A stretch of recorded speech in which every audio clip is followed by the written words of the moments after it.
넣으시고, 오늘 말씀은 벽에 쓰여진 글씨라는 주제의 말씀인데요. 세나큐티지 말씀이죠. 오늘 본문 1절에 보면요, 벨사살 왕이 나와요. 이 벨사살 왕이 누구죠? 바벨론의 왕이잖아요. 그런데 이 왕을 보면 재밌는 부분 몇 가지가 있어요. 그게 대해 좀 나눠보고 싶은데, 첫 번째가 뭐냐면 이 벨사살 왕은 역사서에 기록되어 있지 않다라는 거예요. 보통 다른 왕들은 다 기록되어 있거든요. 역사책에 보면 느부갓네살 왕, 다른 왕들은 다 기록되어 있어요. 그러다 보니까 사람들은 봐라, 성경이 거짓말 아니냐라고 공격을 하기 시작했었어요. 그런데 나중에 한 학자가 바벨론의 고대 비문들을 이렇게 조사를 하다 보니까 거기에 벨사살이 적혀 있었던 거예요. 그러면서 성경이 틀리지 않았구나 라는 것을 알게 됐던 거죠. 여러분, 성경은요 1.1획도 사실 틀린 게 없어요. 사실 우리가 발견하지 못할 뿐이지 성경은 1.1도 틀린 게 없거든요. 성경에 많이 나와 있는 기적들 다 과학이 발달하면 발달할수록 증명하게 될 거예요. 단지 지금으로선 모를 뿐이에요. 또한 재밌는 부분 또 한 가지는 뭐냐면 2절에 보면 그의 부친 느부갓네살 이렇게 기록되어 있잖아요. 즉 아버지가 느부갓네살 왕이다 이 말인데 실제로는 그런 게 아니라는 거죠. 이게 왜 그러냐면 여러분 다니엘서에 보면 다니엘서 4장과 5장 사이에는 연도적인 차이가 있어요. 약 22여 년의 차이가 있습니다. 이게 기록되지 않는 거죠. 그래서 실제로 느부갓네살 이후로 약 4대에 걸쳐서 왕이 지나가요. 굉장히 짧게 지나가죠. 예를 들어 메로타크 왕이 2년을 통치하고 네리근네살이 4년, 나바시 마트칼이 9개월, 그리고 나부니도스가 아들을 낳았는데 그게 바로 벨사살이거든요. 그런데 왜 부친이다, 왜 그렇게 불렀느냐? 그 이유는 그때 당시에 가장 강력한 시기의 왕을 그냥 아버지라 불렀어요. 그렇기 때문에 아버지라 부른 거죠. 그런데 재미있는 건 이 벨사살 왕은 실제로는 2인자라는 거예요. 왜 그러냐면 아버지인 나부니도스는 항상 외부로 전쟁을 많이 다녔어요. 그러다 보니까 왕이 2명이죠. 즉 바깥을 다스리는 아버지인 왕 첫 번째가 있고, 그 다음에 바벨론 국내를 다스리는, 행정적으로 정치적으로 다스리는 벨사살 왕이 있었던 거예요. 그러니까 실제로는 2인자인 거죠, 벨사살 왕은. 그래서 이 2인자인 이 벨사살 왕이 어떤 일을 했느냐 하면 1절에 보면 잔치를 벌이게 돼요. 그것도 귀족들을 1000명을 모집해가지고, 귀족 안에 보면 고관 대작들, 왕후들 이렇게 1000명들을 다 모아가지고 큰 잔치를 벌였던 거예요. 왜 잔치를 벌였습니까? 일종의 과시죠, 과시. 여러분, 당시에는 국가의 권력을 무엇으로 과시를 했냐면 잔치를 통해서 과시했거든요. 즉 다른 나라에 가가지고 물건을 빼앗아 오잖아요. 다른 나라를 침입해서. 그럼 그거를 가져다가 잔치를 벌이고 관리들을 다 불러가지고 나누어주고 막 그렇게 하면서 우리나라는 강하다, 우리나라는 대단한 나라야 라는 것을 과시하기 위해서 큰 잔치를 벌였던 겁니다. 그래서 2절에 보면 벨사살이 예루살렘 성전에서 그죠, 탈취해온 은 그릇을 가져오라고 했고 그것을 가지고 마시고 그랬던 거죠. 이것만 했던 게 아니었습니다. 밑에 또 내려가 보면 벨사살 왕은 그의 귀족 1000명을 위하여 아닌데 넘어가 보세요.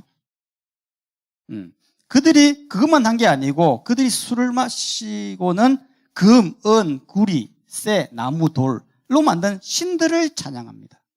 찬양하고 나서는 여기에는 없지만 주색 잡기를 시작하는 거죠. 수많은 여자들과 관계를 하면서 먹고 마시고 완전 항란의 끝을 달려가게 되는 거예요. 그러면서 파티를 열면서 과시를 하는 겁니다.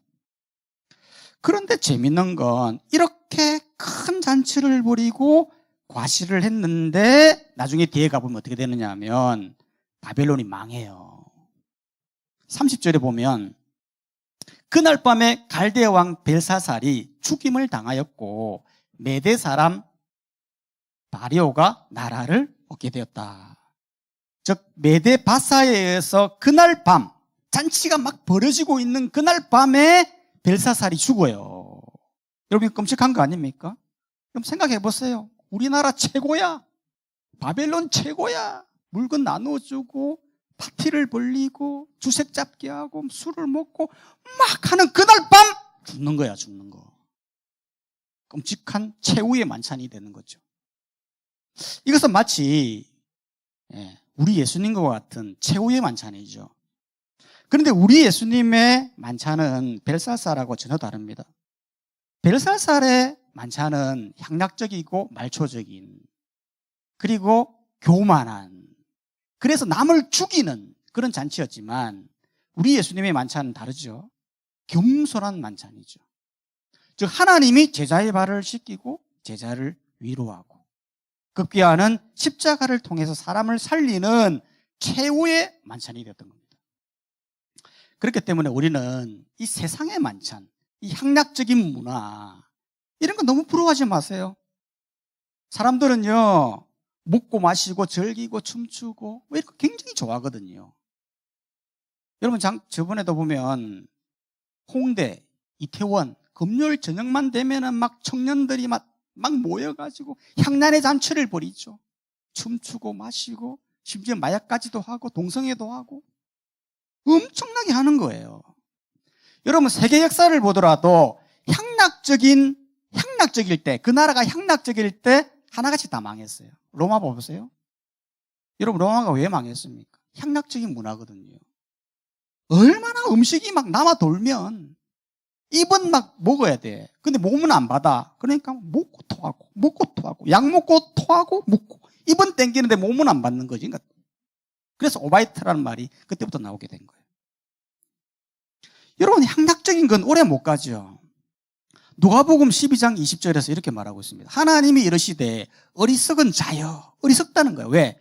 오늘 밤에 네 영혼을 도로 찾는데 그러면 네가 준비한 것이 누구의 것이 되겠느냐라는 거예요.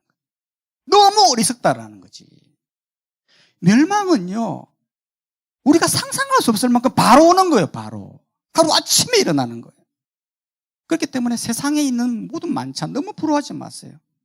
오히려 VIP와 식사하세요. 새 가족, 새 친구와 식사하세요. 그게 최고의 만찬 아닙니까? 왜? 그 영혼을 살리는 만찬이기 때문에. 며칠 전에 교회 홈페이지에 글이 올라왔는데 우리 주미 아빠가요 글을 올렸어요. 어떤 내용이냐면 2주 전에 교회에서 찹쌀을 나눠줬거든요. 그런데 주미 아빠가 뭘 했느냐면 약밥을 이렇게 찹쌀을 가지고 약밥을 만들어 가지고 VIP에게 준 거예요. 새 가족한테 만들어 선물한 거죠. 여러분 이거 최고의 선물 아닙니까? 왜요? 사람을 살리는 음식이니까 최고의 만찬이 되는 거예요. 여러분들도 향락적인 문화에 빠져드는 걸 부러워하지 말고 사람을 살리는 만찬, 사람을 높이는 그런 만찬에 쓰여지기를 주의 이름으로 축복합니다. 아멘. 두 번째로 이 벨사살 왕이 이제 죽는 과정을 이제 설명을 쫙 하는데 굉장히 재밌습니다. 이 죽는 과정을 보면요 굉장히 끔찍해요. 왜냐하면은 여러분 이 벨사살 왕이 큰 잔치를 벌였지 않습니까? 그죠? 그런데 놀라운 일이 일어납니다. 어떤 일이냐면 갑자기 손이 나타나. 손이 딱 나타나서는 글자를 막 쏘는 거예요. 여러분 한번 생각해 보세요. 얼마나 끔찍한 일이에요. 1000명이 모여서 막 잔치하고 신나게 놀고 부어라 마셔라 하면서 주색 잡고 막 하고 있는데 갑자기 손이 딱 나타나. 글자를 한자 쓰는 거예요. 메데 데겔 우바르신. 얼마나 놀랬을까요? 상상할 수 없는 놀람이죠. 그러니까 벨사살이 이거를 보자마자 얼굴빛이 변해버려요. 생각이 번민하다가 넓적 다리가 마디가 녹는 듯하고 그의 무릎이 서로 부딪힌 거예요. 무릎이 부딪혔다고 하는 거는 다리가 사시나무 떨듯이 덜덜덜덜덜 떨었다 그 말이죠. 예. 그래서 뭘 했느냐? 왕이 소리를 지릅니다. 크게 소리를 지르고 술객 불러라, 갈대사 소사 술사 불러라, 점쟁이 불러라. 불렀어요. 얘들아, 저게 무슨 뜻이니? 빨리 좀 해석해봐라. 해석을 못해. 그 글자를 읽지도 못하고 해석을 왕께 알려주지도 못하니까요. 그때부터 벨사살 왕이 멘붕이 와가지고 크게 번민합니다. 얼굴빛이 변합니다. 귀족들도 다 놀라게 되죠. 그래서 어떻게 합니까? 최후에 부릅니다. 다니엘을 부릅니다. 다니엘. 그리고는 뭐라고 얘기하느냐 하면 내가 내게 대하여 들은즉 너는 해석을 잘하고 의문을 잘 푼다 하도다. 그런즉 이제 내가 이 글을 읽고 그 해석을 내게 알려주면 내게 자주색 옷을 입히고 금사슬을 내 목에 걸어주어 너를 나라의 셋째 통치자로 삼겠다. 여러분, 이 제안은요 진짜 상당히 매력적인 제안 아닙니까? 여러분, 해석만 하면요 자주색 옷, 최고의 옷을 준대요. 금된 사슬을 내 목에 걸어준대요. 그리고 진짜 매력적인 건 셋째 통치자로 삼는데요. 셋째 통치자가 이제 무슨 의미인지 알겠죠? 첫째는 아버지죠. 자기는 둘째죠. 셋째는 뭡니까? 총리예요. 셋째 권력을 주겠다 이 얘기거든요. 얼마나 매력적입니까? 여러분, 보통 사람 같으면 이거 받습니다. 여러분, 그렇지 않습니까? 해석을 못하면 어쩔 수 없어요. 그런데 다니엘은 다 알아. 왜? 하나님께서 이미 다니엘에게 특별한 능력을 주었거든. 환상과 꿈을 해석할 수 있는 능력을 주었단 말이야. 그렇기 때문에 다니엘이 꿈을 꿨는데, 금신상 꿈을 꿨는데 아무도 해석하지 못했어. 근데 다니엘만 해석한 거거든. 충분히 해석할 수 있단 말이지. 그렇기 때문에 받아야죠. 예, 알겠습니다. 제가 해석을 할 테니까 그거 주십시오. 이렇게 해야 되는 거 아니에요? 상식적으로. 근데 다니엘은 그렇게 안 해요. 어떻게 하느냐 하면 17절에 보면 이렇게 이야기해요. 다니엘이 왕에게 대답하여 이르되 왕의 예물은 왕이 가지세요. 왕의 상급은 다른 사람에게 주세요. 그런데 내가 왕을 위하여 이 해석을 알겠습니다. 필요 없다는 거예요. 왕 가지라는 거예요. 상급 다른 사람에게 주라는 거죠. 그리고 왜 이렇게 되었는지를 설명을 하는데 이 설명이 거침이 없습니다. 어떻게 하느냐 하면 10절에 보면 느부갓네살 왕이여 지극히 높으신 하나님의 왕에 붙인 느부갓네살에게 영광과 위엄을 주었는데 느부갓네살 왕은 임의로 죽이고 임의로 살리며 임의로 했다면서 느부갓네살 왕의 잘못을 이야기하고 그 다음에는 벨사살 이야기를 합니다. 벨사살 왕은 그의 아들이 되어서 이것을 알고도 마음을 낮추지 못하고 도리어 자신을 하늘의 조주보다 높이며 성전 그릇을 가져다가 귀족들과 함께 술을 마시고 금, 은, 구리, 쇠와 나무, 돌로 만든 신들을 찬양하고 하나님께는 영광을 돌리지 않으니까 이 손가락이 나와서 이 기록을 했습니다. 그렇게 이야기했다는 거예요. 여러분, 이게 대단하지 않습니까? 완전히 돌직구를 날려버리잖아요. 완전히. 여러분, 이렇게 말하는 게 쉽지가 않아요. 여러분, 그렇지 않습니까? 이러한 행동들은 마치 성춘향전에 이몽룡이가 하는 것 같은 거예요. 여러분, 이 이몽룡이가요, 변학도 생일날에 시를 짓잖아요. 뭐라고 시를 짓습니까?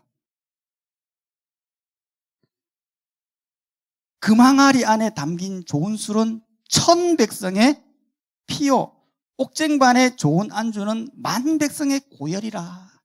촌농 떨어질 때 백성 눈물 떨어지고 가무 소리 들리는 곳 원성도 높더라. 이거 이번 주 수능에 문제 나옵니다. 언어 영역이 꼭 나오니까 여러분 생각하십니다. 다니엘이 왕 앞에서 이런 돌직구를 딱 던지는 게 쉬운 일이 아니에요. 재물 필요 없습니다. 다 가져갔어요. 왕 잘못된 거예요. 막 하는 게 쉬웁니까? 잘못 말하다가 자기도 죽을 수 있잖아요. 그런데 어떻게 해서 거침없이 돌직구를 날릴 수 있습니까? 왜 그랬냐라는 거죠. 그 이유는 다른 게 아니에요. 그렇게 한 이유는 권력도 재물도 모든 것이 하나님의 손에 달려있다는 걸 알았기 때문에 그래요. 여러분 13절에 보면 여러분 보세요. 갑자기 글씨가 써있었잖아요. 그런데 왜 하필 손이냐라는 거죠. 왜 손? 아니 발이 나올 수도 있고 붓이 이렇게 날라와가지고 막 적을 수도 있고 아니면 그냥 글자가 써줘도 되는 거 아닙니까? 그런데 왜 하필 손이 나와서 이렇게 쓰는 걸까요? 그건 다른 게 아니에요. 손이 모든 것을 결정한다라는 의미예요. 여러분 맞아요. 우리 신체를 보면요. 이 손이 얼마나 중요한지 몰라요. 이 신체는 보면 손이 없으면 안 되는 거죠. 굉장히 중요하잖아요. 우리가 밥을 먹을 때도 손을 통해서 밥을 먹습니다. 일을 할 때도 손을 가지고 합니다. 아프면 손이 다 감싸줍니다. 아, 소화가 안 되네 하면서 툭툭 치주고 그렇게 하잖아요. 게임할 때도 손으로 하잖아요. 얼마나 손이 귀중한지 몰라요. 잘 모르죠, 손의 귀중함. 손한테 사랑한다고 하세요. 뽀뽀해 주세요. 여러분, 이 손이 얼마나 하나님이 놀라운 거냐면 이 창조 능력을 보면요. 여러분, 왜 손가락이 5개일까요? 여러분, 손이 이래도 되잖아요. 손가락이. 근데 이러면 안 돼. 물건을 못 잡잖아요. 여러분, 왜 마디는요? 왜 다 똑같지 않은 걸까요? 왜 여기는 굵고 왜 여기는 이렇게 갈수록 얇아지는 걸까요? 그 이유는 정확하게 모르지만 만약에 마디가 정확하게 엄지다. 그럼 어떻게 되는 거예요? 그럼 이게 안 되잖아. 이게 안 되잖아. 근데 이거는 되거든. 아이, 죄송합니다. 여러분, 무슨 말을 하는 거예요? 모든 게 하나님의 손에 달렸다. 손. 얘들아, 보아라. 이 모든 것은 하나님의 손이다. 메네메네 데겔 우바르신도 마찬가지입니다, 여러분. 메네메네 데겔 우바르신. 이렇게 말하고 있잖아요. 이 뜻이 뭡니까? 메네는요, 하나님이 이미 왕의 나라의 세대를 세웠다. 메네는 세워보았다라는 거예요. 세워보았다. 근데 왜 두 번입니까? 확실히 셌다. 확실히. 데겔은 무엇입니까? 저울을 달아보았다라는 거예요. 베레스는 뭡니까? 우바르신은 베레스의 복수형이거든요. 즉 메대와 바사가 와서 심판했다라는 거예요. 무슨 말입니까? 모든 것이 하나님의 손에 달려있다. 즉 바벨론의 죄를 세웠다. 확실히 세웠다. 바벨론의 죄를 달았다. 확실히 달았다. 그랬더니 제가 차서 메대와 바사를 통해서 너를 죽이겠다. 무슨 말입니까? 인생의 모든 생로병사는 하나님의 손에 달려있다는 것을 보여주는 거죠. 우리 인생도 마찬가지네요, 여러분. 우리 인생요, 대단한 인생 같아도요, 대단하지 않아요, 사실. 하나님 손 아래에 있는 거예요. 다 그런 거예요. 코로나도 마찬가지입니다, 여러분. 사람들이 막 극성을 막 부리잖아요. 막 300명, 400명, 500명. 큰일 났다. 나라가 망할 것 같이 이야기하지만 사실 그 별거 아니에요. 왜? 코로나도 하나님 손 안에 있는 거예요. 목사님 최근에 기도하면서 하나님 도대체 왜 그러십니까? 너무 답답한 거예요, 마음이. 왜냐하면 파우틴이 조금만 성장하려면 닫아버려. 뭐 좀 모일라 하면 닫아버려. 이제 좀 일어나려면 닫아버려. 하나님 도대체 왜 그러십니까, 도대체? 오늘 이제 찬양할 때 하나님 도대체 왜 그러세요? 근데 감동을 주시는 게 어떤 마음을 주시느냐 하면 마음이 아프냐? 나는 더 아프다. 정말 아프다. 그렇게 감동을 주시더라고요. 진짜 아프시대요, 하나님도. 나도 아프지만 나는 더 아프다. 빨리 돌아오기를 원한다. 그런 마음을 주시는 것 같아요. 여러분, 모든 것은 하나님의 손에 달려 있습니다. 코로나뿐만 아닙니다. 우리의 모든 인생도 다 하나님의 손에 달려 있어요. 여러분 보세요.